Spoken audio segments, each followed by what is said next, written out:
राज्यपाल आनंदीबेन पटेल ने संघर्ष करते हुए शिक्षा ग्रहण की थी। उनके गांव में विद्यालय नहीं था, इसलिए उनको शिक्षा ग्रहण करने के लिए दूर जाना पड़ता था।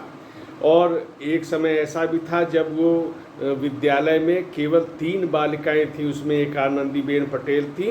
उन्होंने स्वयं भी आत्मविश्वास के साथ शिक्षा ग्रहण की और जो 2 बालिकाएं थीं उनका भी पूरा मनोबल बढ़ाया और इस तरह उन्होंने शिक्षा ग्रहण की।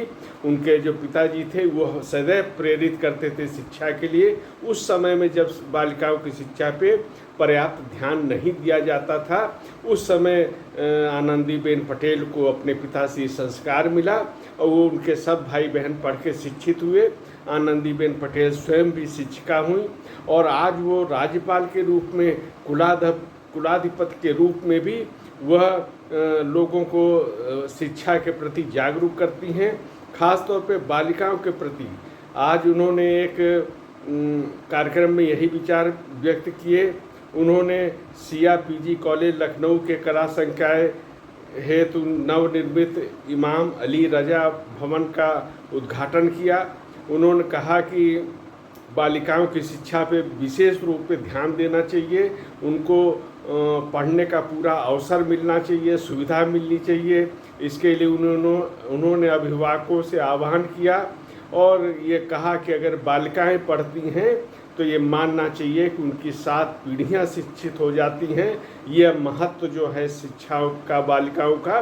और ये भी कहा, वो अक्सर कहती भी हैं कि बालिकाओं को जब भी अवसर मिला है तो उन्होंने बेहतर प्रदर्शन करके दिखाया है प्रत्येक क्षेत्र में। इसलिए जो देश की जो आधी आबादी है इसको भी विकास के योगदान में करना चाहिए, आगे बढ़ना चाहिए और स्वावलंबी बनना चाहिए। इस प्रकार का विचार राज्यपाल जी ने वहाँ पे व्यक्त किया। उन्होंने कहा कि शिक्षा के माध्यम से समाज और राष्ट्र के प्रति एक दायित्व बोध का जागरण होना चाहिए। ये शिक्षकों का, शिक्षण संस्थानों का दायित्व है कि वो विद्यार्थियों को इस प्रकार की प्रेरणा दें कि शिक्षा के साथ साथ उनमें समाज के प्रति एक अपना कर्तव्य पालन का बोध होना चाहिए, जिससे वो ज्ञान के साथ समाज का भी हित कर सके। इस प्रकार का विचार प्रत्येक विद्यार्थी के अंदर जागरूक करना चाहिए, उनमें इसके प्रति चेतना बढ़ानी चाहिए।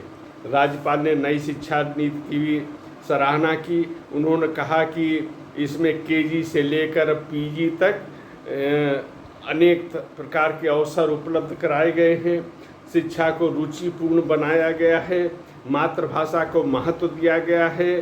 संस्कार के साथ साथ रोजगार, स्वरोजगार, इसके लिए भी आत्मविश्वास देने वाली ये नई शिक्षा नीति है।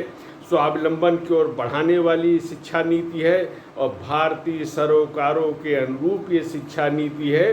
तो ये जो अवसर मिला है देश को, इसका शिक्षण संस्थानों को लाभ उठाना चाहिए और कुल मिला के विद्यार्थियों को एक ऐसा ज्ञान देना चाहिए, ऐसा व्यवहारिक ज्ञान देना चाहिए जिससे वो देश और समाज के लिए अच्छे योगदान कर सकें।